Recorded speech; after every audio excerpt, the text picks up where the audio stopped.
Hello, this is Shanae Trudeau and Bhavani Maki, and we are back. Whew, it feels like a long time. It's great to be here with you, and we want to thank all of our listeners for choosing to tune into these conversations each month. We are deeply grateful for how you spend your time and energy and for putting it forth in this way because we know that there's so many different ways to spend your time. So, Bhavani, it's great to be here with you. Thank you. I love meeting with you. It's a real treat. I really appreciate it. And we made it through our illnesses and the deep clean and the Oh my growth that happened. God. Oh my God. But today I want to do something a little different. I don't know that we've necessarily spoken directly about teaching yoga and the ethos of teaching yoga, but I want to ask you more specifically about teaching. So I want to start with something that I've noticed over the years.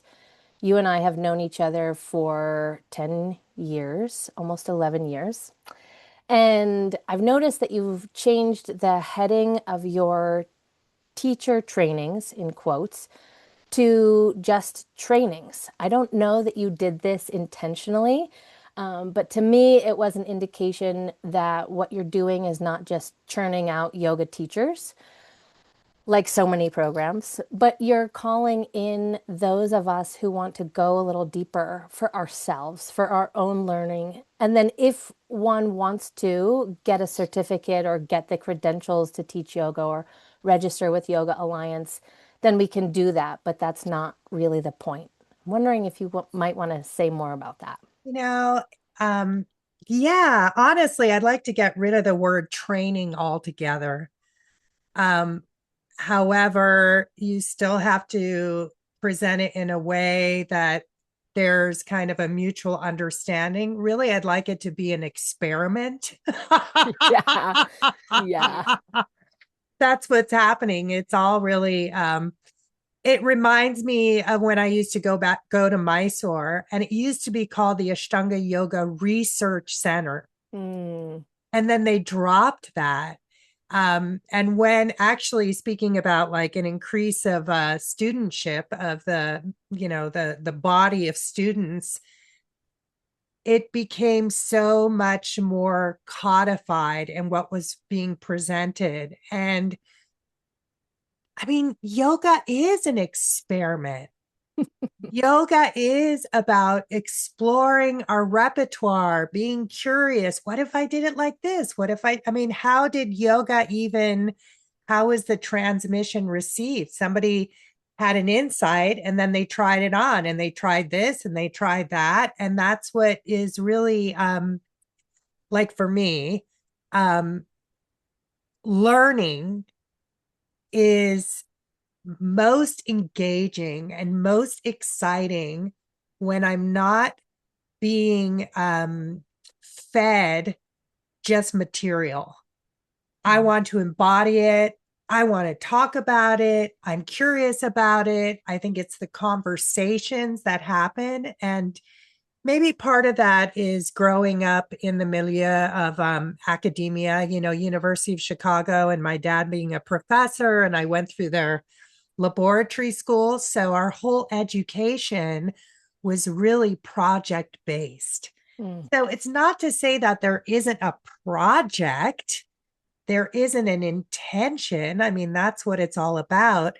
But that, yoga as a living art, a science and an art, it encourages us to participate. It encourages us to um, continue to evolve it through our own experience and eclecticism. So really, I'd love to get rid of training altogether, but already people are so confused about like what's happening. So I got to give them something to stand on. Yeah. The great yoga experiment. That's it. Like come in. Would you like to be a part of the experiment? Yes, please. Yes, please. That's great. And as a linguist, would you call yourself a polyglot? I don't know. I don't know if, yeah, I'm a because polyglot. yeah. I'm a linguist's daughter. Yeah. Yeah. I mean, language matters. It matters so much about what it is we're doing and what we're up to. And yeah. So then I want to ask you, what is the real job or role of a yoga teacher? Well, I mean, I just have to think back to when my teacher told me to teach. I didn't feel I was ready. She said, "You're right. You're going to have, but you're the one who has the fire, who has the spark." So, then it really created impetus for me to learn and to have a more formal immersion or training. So I went to see my teacher, Baba Haridas, and do their teacher training, which was so immersive, really, really was. And I remember during satsang asking him, I was like, well, like, how do you know when you're ready to teach? And he just wrote on his little chalkboard, teach to learn. Mm, That's what we're mm, doing. And yeah. we're feeding each other, Yeah. right? Because we have that reflection, and what might work for me might not work for you. But then I learned, I know you experience this. We learn so much by sharing and by feel seeing and conversation. So it's really the learning, even though I'm very much an autodidact and so much of yoga is this internal process, there's something about the community container. And also, there's that the Brahma Rakshasa, who is the teacher who's been given understanding, who has gained understanding and doesn't share it with their community. So they're considered to be a demon of sorts. They're kind of like Mm, spiritually dead mm, because it's all about transmission and relationship and feedback. So I think, saying that, being a teacher is our ability to receive feedback, it's our ability to cultivate relationship, and it's our ability to shift and grow and learn, And so when I think about, my teachers, they said, my students call me guru. I'm a student. That's really where it is. It's like that inspiration is what really brings, is what we're sharing, is that spark, and getting people to ask questions for themselves and putting the power in the student's hand, so that what we're really looking for is we're really looking for colleagues, mhm, um, and we hope that our quote unquote students or whomever we're mentoring, that they're going to take it to another level, that they have a vast trove of experience of, they have their own arts, like you with dance and mhm, things like that, and how you weave that into yoga instead of it being a very neat little um package or manual on what to do and mm, what you're doing wrong. mm, mm. Oh, yeah. So I just wanted to back up because something that I've seen that you're really good at, I've been in a lot of trainings with you, but people, very high caliber people have come to your trainings and you're very skilled at drawing out their knowledge in whatever field they might happen to be in, whether it's science or music or physical therapy, something of that nature. And I wonder if you've learned to do that or if that's an innate skill that you have. It's I just don't think something of you it as do. a skill. I wanted to, Yeah, I'm really curious. yeah, yeah. It's like, wow, it was like in the last experiment or training, there was a woman who was just a brilliant, brilliant woman. And I think I shared, but she was like, oh, this is string theory. Mm. I was like, can you explain that to me in like 10 words or less? Yeah. And like how this is the mark of somebody who really has a deep understanding. She could explain string theory simply to me, Yeah. right? Like that Yeah. was amazing. And I was like, oh, I get it. So for me, that's what's so juicy. I don't want to be talking all the time. There's a point where it's like, okay, I'm done, like Yeah. and Yeah. it's just what is really vital in the Yeah. experience for me. Yeah. It makes it a really beautiful exchange. And often find that those people are really willing to share. Um, I sometimes struggle because I've had people in my class who then want to take over and like do the thing. And sometimes I'm not sure how to end what it is that they're sharing, to kind of move on with class. So I can give you a little Please. phrase. You say, just give me the headlines, Ah, yeah, yeah, yeah. a news That's flash or good. whatever, Yes. especially if somebody tends to go on, or sometimes we might say, wow, that is that's a really pertinent thing. Hmm. um don't have the time to really give it the attention it needs. This Hmm. could be another conversation. That's great. Thank you. That was a personal, that was a very personal question. Thank you very much. little mantras, just so Yeah, we can, because it's like you open it up. It took me a long time to do that. yeah. I mean, honestly, because I didn't feel like I was big enough Hmm. for the task of teaching, and I didn't have the skills. I mean, a huge part of that was the long period of psychotherapy that I did, so that I felt like I could respond in a way um, that was sincere, that was honest, that didn't, I don't know, create a power struggle. I mean, I had insecurities, so in that way, I kept the container pretty tight, and maybe it was appropriate. But with time, I really, like I love in some of the sutric translations, the sutra is preceded by a question. Hmm. It's a conversation. So it Hmm. felt really fun to loosen that up and really trust that whoever was there was going to ask the right question. Hmm. And usually it was like I could kind of like answer the question and then weave in what I was going to share anyway. And sometimes, more often than not lately, which is fun for me, I let the students kind of guide the class. It was like I was going to teach this, but they're asking for this. This Yeah. is important too.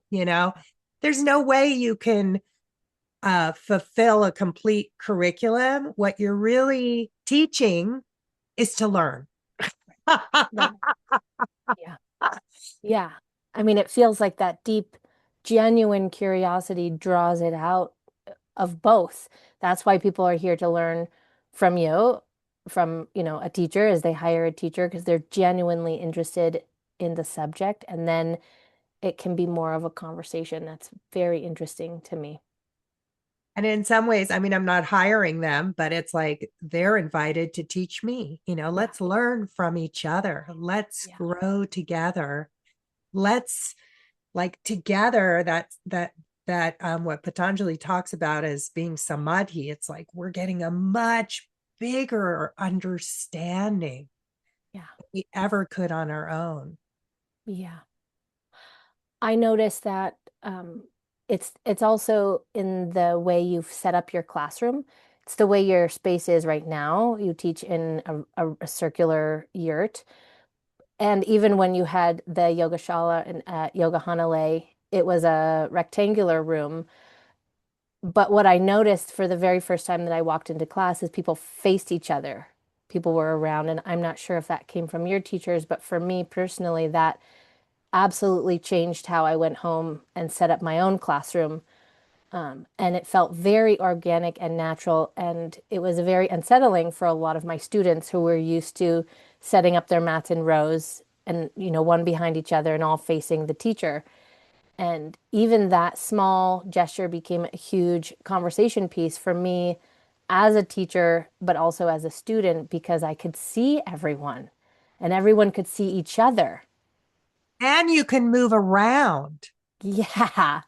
You Yeah. know, there's no front, there's no back. It's like, it's Yeah. so for me, it always felt like Sushumna Nadi, Yeah. which was like the container, Mm, the midline, which is a mm. space in which there's movement and there's sharing. And that way I could move and walk and look and being in a rectangular room, that was as close to a circle as we could get.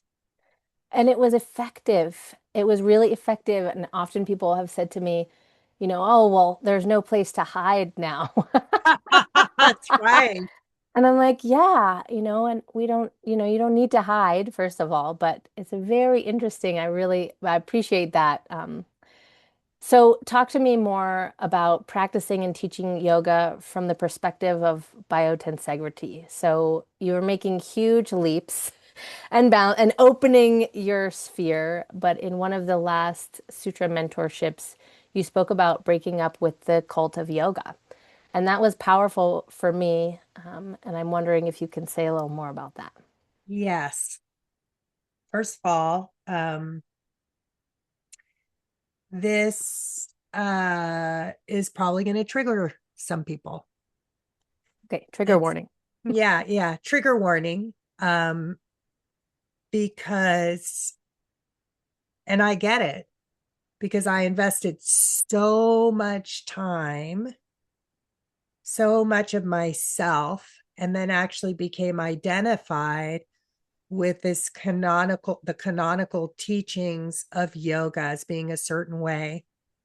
And, fortunately, I've had the Yoga Sutra, which are really the DNA of yoga, and it doesn't tell you to lock, lift, and load or any of those things or contract. It has a whole different nomenclature. So it really intimates the the spirit of yoga, where everything's connected to everything.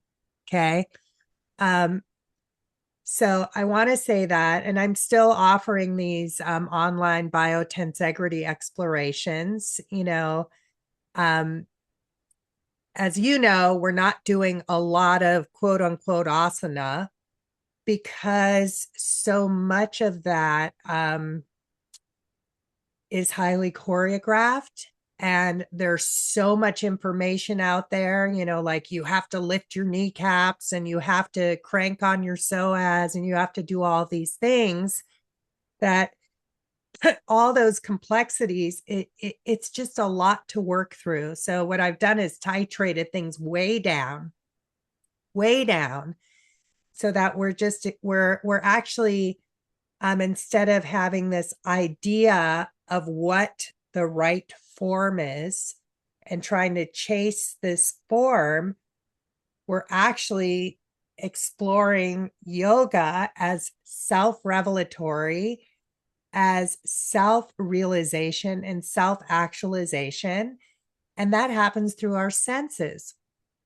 So I was sharing in one of the Yoga Sutra mentorship classes about the sea squirt, and it's this organism that starts as a larva and then it evolves to become kind of like a tadpole, and then it finds ground, terra firma, and it actually plants itself and establishes roots.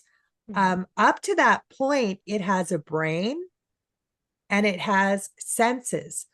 But once it's planted in the ground, it doesn't need to orient itself anymore. And nature is not frivolous.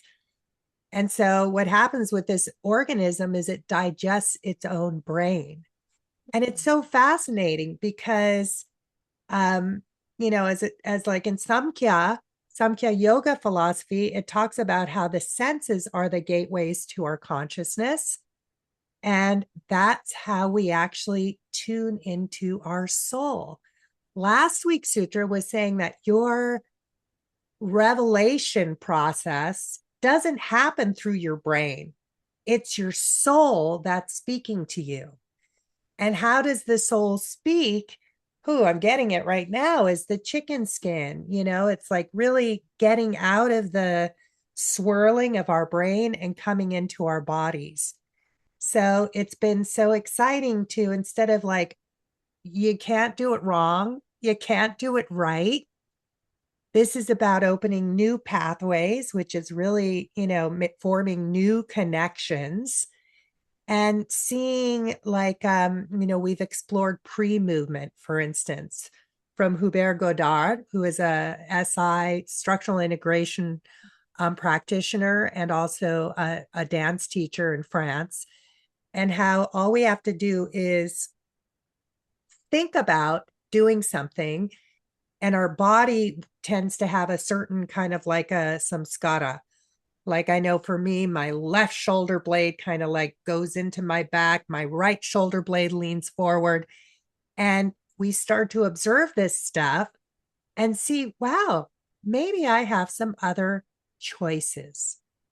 So it's been really exciting because the hard part is getting people to let go. And I'm still letting go of this stuff, all this weird stuff from drawing up through bandhas, through trying to shape my body in a certain way, or that digging of a hole to fill another hole, instead of feeling myself as being nirodha and spacious. Mm. So it's like, after you have that kind of an experience, it leaves you with more questions and more curiosity, not like an I did it. It feeds that ember within you, in which you're like, wow, that was so interesting, and what was that, and I don't even know what to call it. It's truly Hatha yoga. Mm. So that being said, it's hard to unwind. A lot of our ideas about yoga come from the Hatha Yoga Pradipika and Swatmarama. And I encourage people to read that book just to see how barbaric it is. Mhm.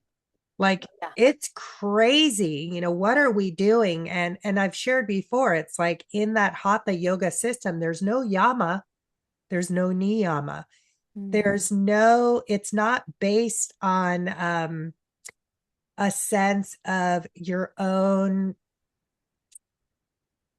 like commitment Mm. to being in balance Mm. socially and personally. And Hatha yoga is actually means to force energy.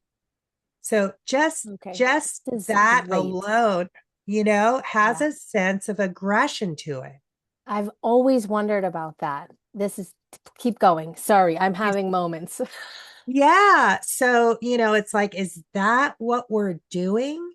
And what I'm asking is that, so what's so interesting is we've been exploring in this last series, like like that sense of touch. We've talked about the baby's grasp and how there's skin intelligence.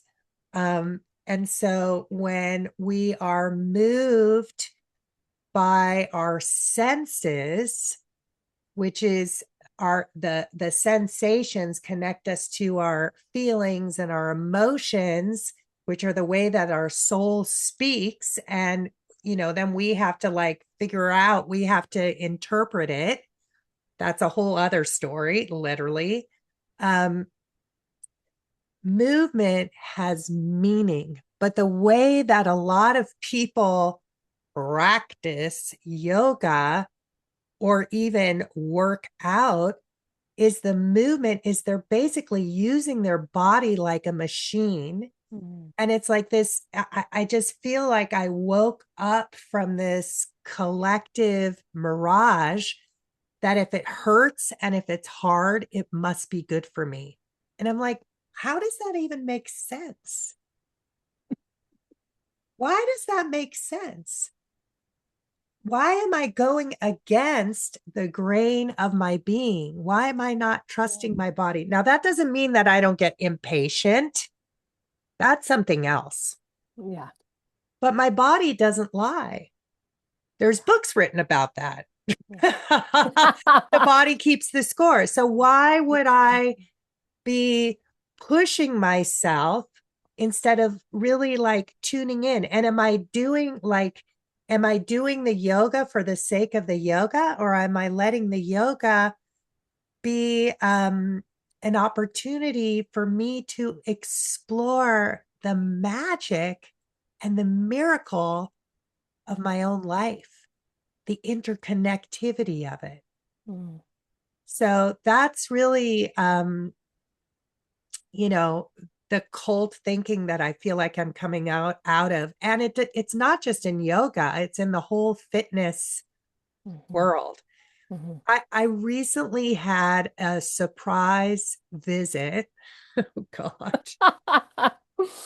From an old colleague slash teacher of mine who was coming to the island. And it was a complicated relationship. There was a lot of whatever weird stuff, but I did learn a lot of Iyengar yoga from him. And it was so interesting. He showed up, popped in. I invited him into the house, and he sat there for an hour and a half and told me how fantastic his yoga practice is, how great his back bends are, how incredible his pranayama practice is. And I mean, aside from not asking a single question about me over an hour and a half, it was just like kind of like a flashback of like, oh yeah, like the the self infatuation and the nature of the relationship. There it was, and I was like, why was I ever fascinated by this? But I have to say, as he was like sharing how fantastic his back bends were, I was like, inside of myself, I was like, who cares? Mhm. Like that. I'm not chasing that anymore. I'm not chasing back bends for the sake of back bends. Yeah. And it was just such an interesting thing for me to see my own priority shift, where it was kind of like I was trying to get a grip on this thing that had so much history behind it and was somehow like going to give me purpose in my life. And Mm. listen, I don't have regrets. I went 7 trips to study, in India, made a lot of efforts. There was a lot of learning. And isn't it beautiful how yoga brought me back to myself?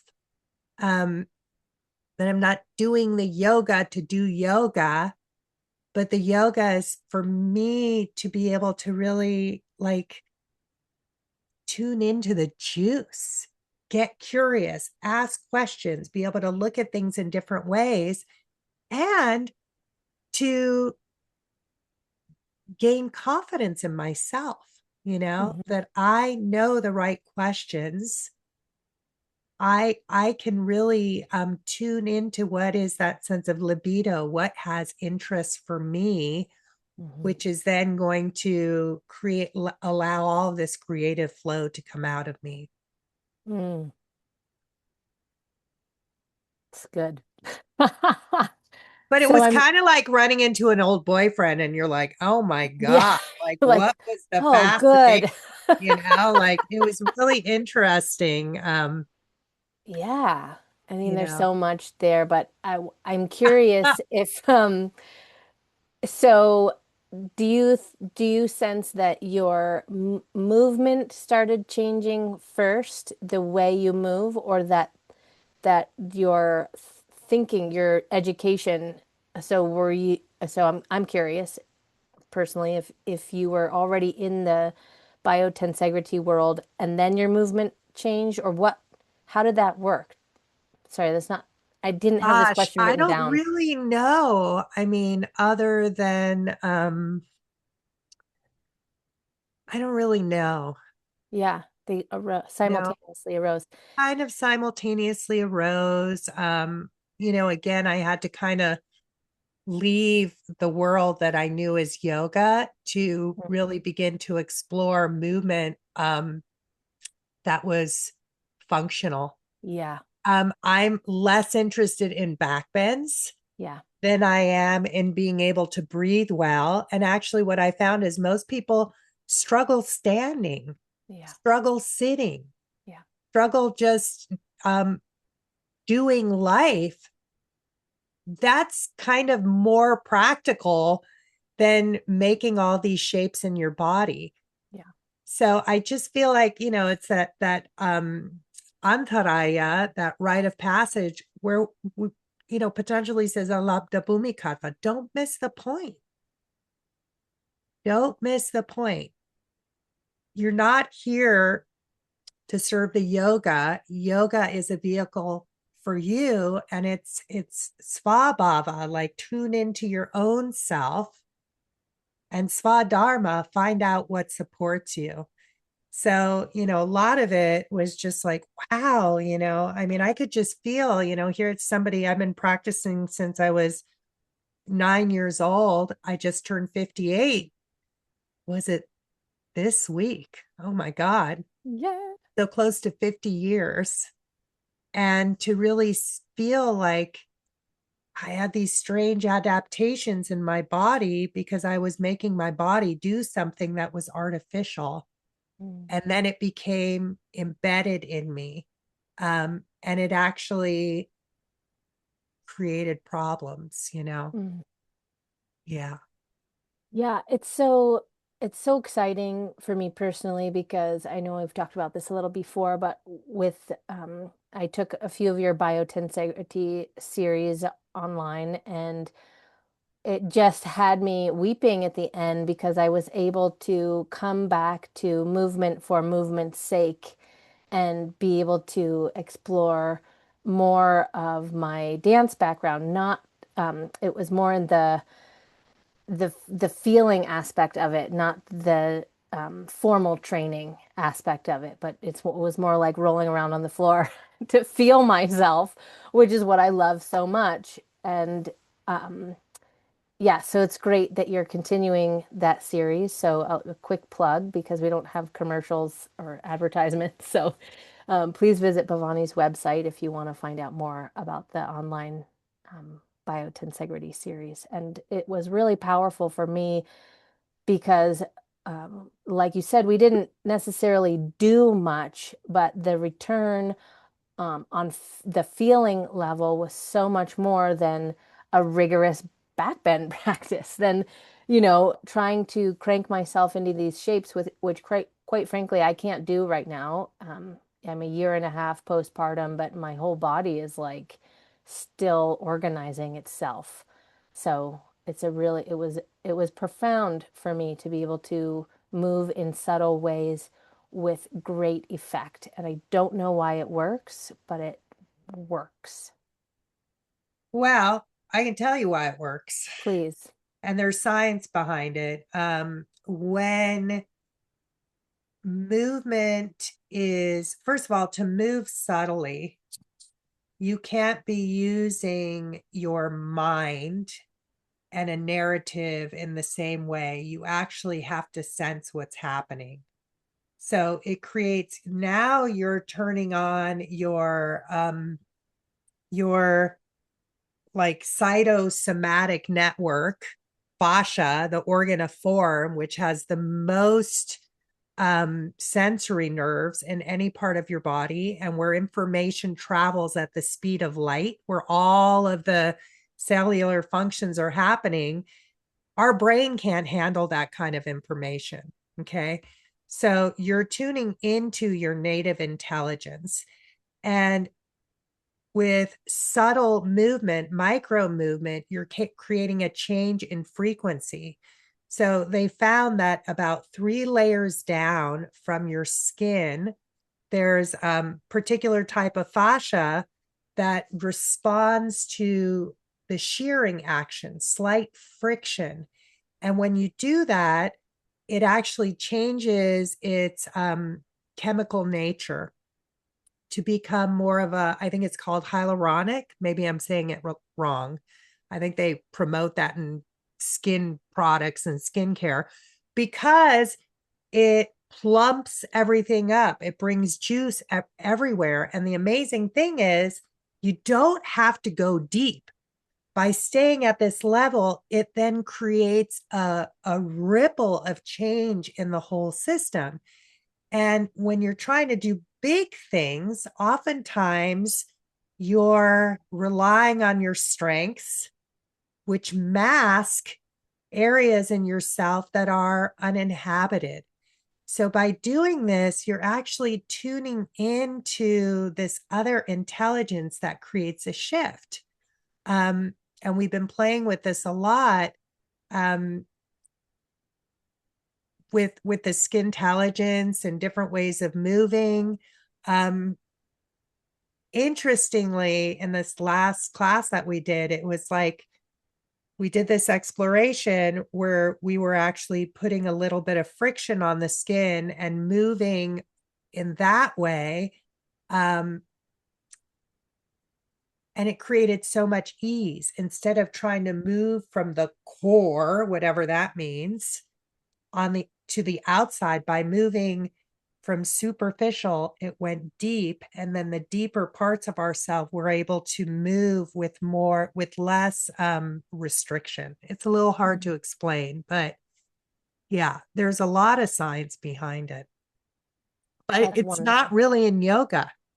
No, I mean, not, no, it's not. You have to look up, like fascia research and Yeah, bio-tensegrity and, things like that. Yeah. yeah. But it is now because people can come to your yoga experiments. Yeah, they can. And it's a hard sell, Yeah, especially when and there's also neuroscience behind this. The hardest thing to do is unlearning. yeah.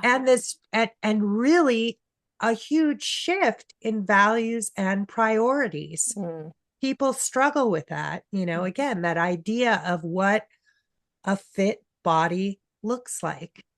It's an aesthetic of the body, beautiful, yeah. where the surface tends to be shrink wrapped around a very sinewy and taut system. And we go, Mm, oh, wow, they look good.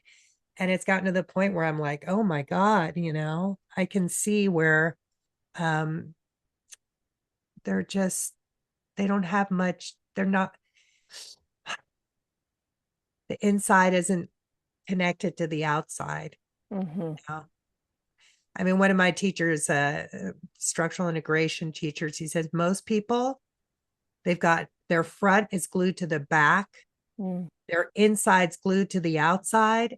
They mm, don't have layers. mm, And this is about becoming really layered. And, it's exactly what Patanjali speaks about. There's mhm, layers within layers and layers, and they're always changing, and everything's connected to everything. And, omnidirectional mm, consciousness. The interesting thing, okay, here's one of those weird contradictions.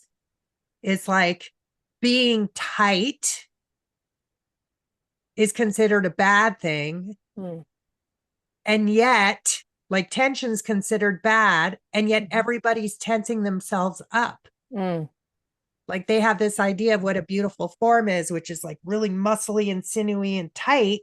And yet they're doing yoga and they're trying not to be tight. It's like, so this is where we recognize that like actually tension is your friend Yeah. if you can have a comfortably amounted distribution of it, Mm, and then that's what gives you space and mm, to get bigger, take up mm, more space, leave deeper footprints, have a bigger booty, let go of your belly. When you're holding your belly, you can't get a good breath. Let go of the ujjayi pranayama. It's in the sutras. What happens? Like, I realized, and one of the students even, shared that, like, oh my God, I feel like there's all this tension in my upper chest. So it's not that it's a bad thing in itself, but it's not your it's not your homeostatic place of being. We weren't born going, like, okay, here it was training wheels. Here's a sound so you can hear your breath, teach you how to breathe through your nose, sort of. Um, there was vital information that wasn't given there. But then, like, let that go. Yeah. There's okay, I have more questions for next time. But the Well, last I question. just want to circle to what you Yeah. said in the beginning. So, like, think for yourself. Hmm. That's what the teacher's getting you to do. Okay. And that's what I'm trying to do. It's like, I was taught this, and then now I want you to explore this. Now go back to that, because if you're with me, I probably taught it to you too, and feel for yourself. Make a choice for yourself. You have choices. That's, there we go. Gonna let that land. That's landing. Because it was in your classroom, actually, which was one of the first times that there was a space for everybody to be doing something different. So I remember a training where there was a very elderly man and he couldn't do a lot of the things, and you made space for him. He showed up every single day. He was there and he couldn't do a lot, but you allowed for that. And then there was some really young women who, we were doing like scorpion or I don't know, something crazy. And there was that going on too. But for me, that's the sign of a really intelligent classroom when we can all be together and everybody's doing a variation, but the collective energy and awareness and intention is shared.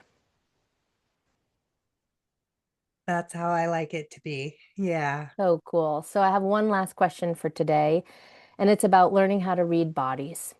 This Mm. was one of the things that has stayed with me over the years. I mean, many things have, um, but this is important. I feel this is important for how it can deepen our practice and our teaching when we see ourselves and other people clearly. So you've helped me sharpen my eyes and really see each person, not just picking out details of the things they're not doing right or picking them apart, but really seeing them and then seeing how I might offer a suggestion or even place my hands so that they can feel themselves more wholly and fully and essentially and learn from that touch that we're really in a partnership model once again, and it's not the top down kind of a dictatorship that so much teaching can be.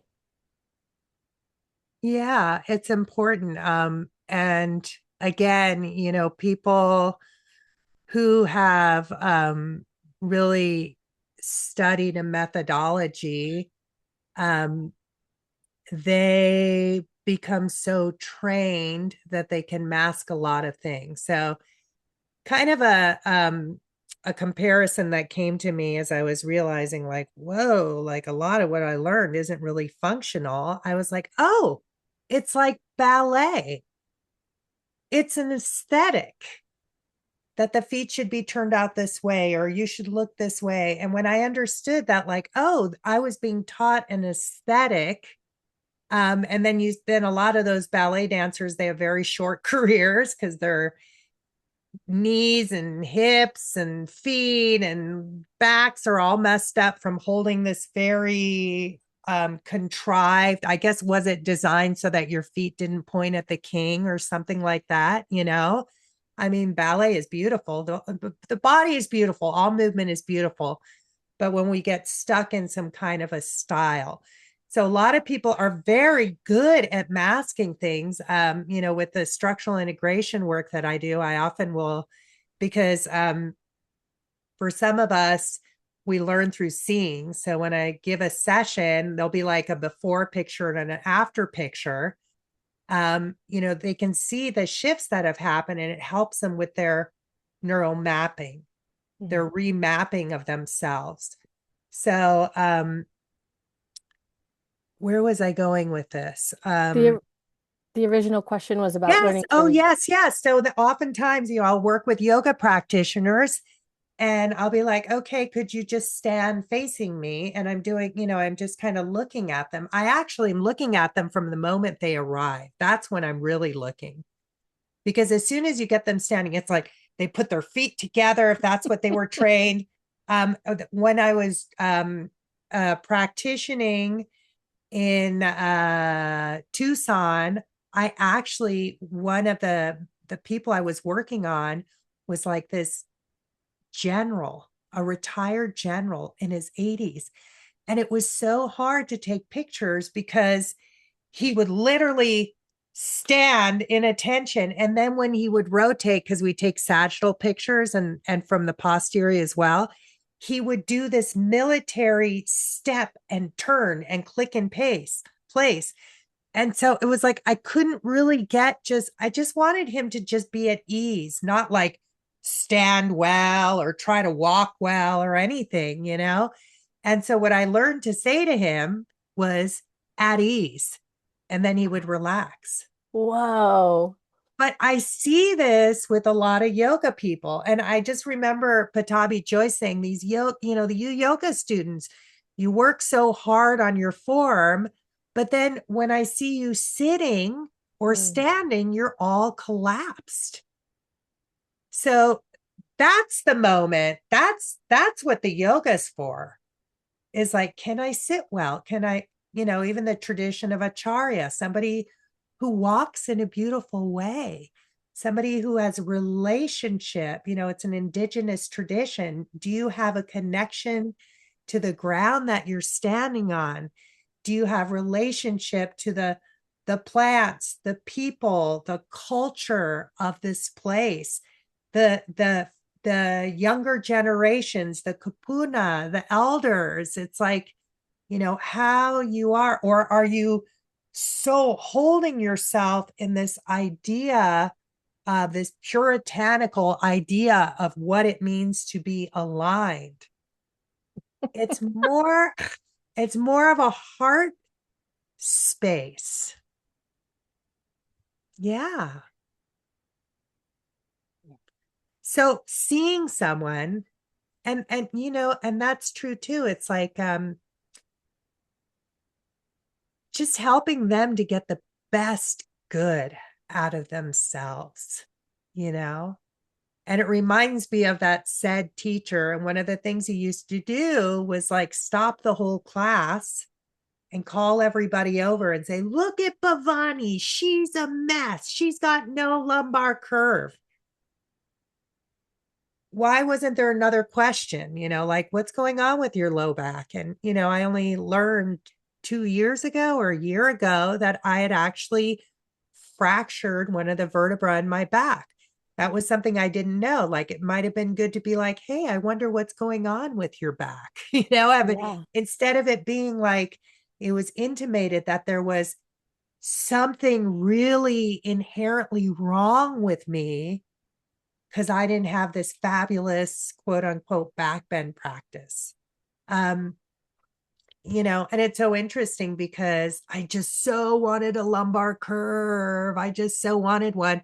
And finally, I was like, you know what? Fuck this. I'm tired of torturing myself. I'm going to let it go. And, then one of my students is a chiropractor.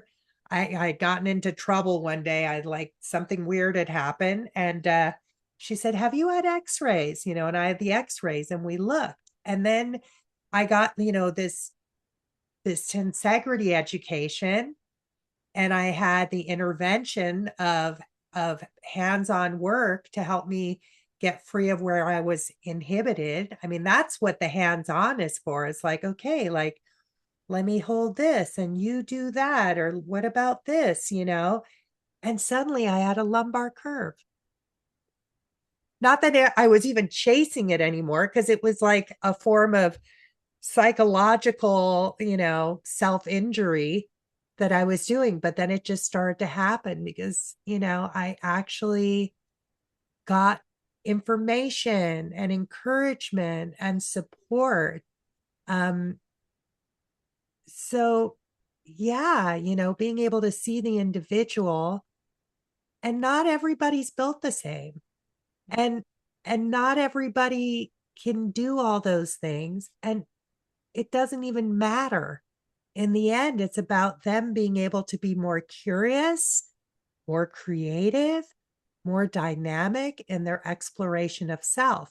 We're not, it's the third sutra, Tada Drashtahu Svarupe Vashtanam. Patanjali speaks about like your essential self. He doesn't say who you are. That's you're living life. You're living your revelation. Your soul is being revealed in that process. You're not here like I put it in my book from that class, with that pandita that I got to learn from.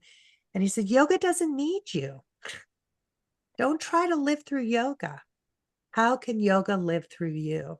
So I feel like we've gotten very narrow in our understanding of what training is. It's learning. Okay. You're you're teach to learn, and it's your learning process. Okay. And even yoga as being like, oh my God, it's all connected. You can't you can't go wrong if it's all connected. But you might discover something really interesting. And if we came back to where movement had meaning instead of becoming automatons, actually, what was I watching? Oh, I was watching a Swedish show. It was a reality show, but I like it because it's in Swedish and I get to hear it. And this one guy said, I'm trying to be more in touch with my emotions. I even asked AI, how can I be more in touch with my emotions, more in touch with myself? And AI responded, I can't help you with that. Good luck. What kind of world would we live in if what we did really had meaning, bhavana behind it? That touch had meaning. Instead of me trying to manipulate you, you're giving me the power to tell you what's wrong with you and to try to manipulate your form into some idea that I have that was given to me, which by nature is totally outdated. Right. So I just want to say, like, some of you are listening to this and probably know somebody who needs to hear this. So please share this with them, and maybe it's not having to do with our idea of yoga as a physical discipline, but this is meant to shift our own inner culture and get out of cult thinking, to really experience yourself, to trust in your innate self, because we need more people to really get in touch with their interior selves and to explore for themselves, does this really work for me? So many of us, where there's algorithms which are tracking us and then kind of feeding us um this vomit, basically, stuff that's been chewed slightly and then it's recycled. It's like the cud. And we need to start like really feeling for ourselves and thinking for ourselves. It's really important. Thank you so much. This is Thank great. you, Shanae. These are awesome questions. Yeah, yeah, we can go more. Maybe we'll do another on teaching yoga specifically. I think it's an important topic. It's up right now in the culture. Uh, So it's great to and thinking for ourselves. Um, with I can't remember who said it, but it was one of the greats with with freedom comes great responsibility. Mhm. So it's pertinent. Thank you so much. Before you can think for yourself, you got to feel yourself.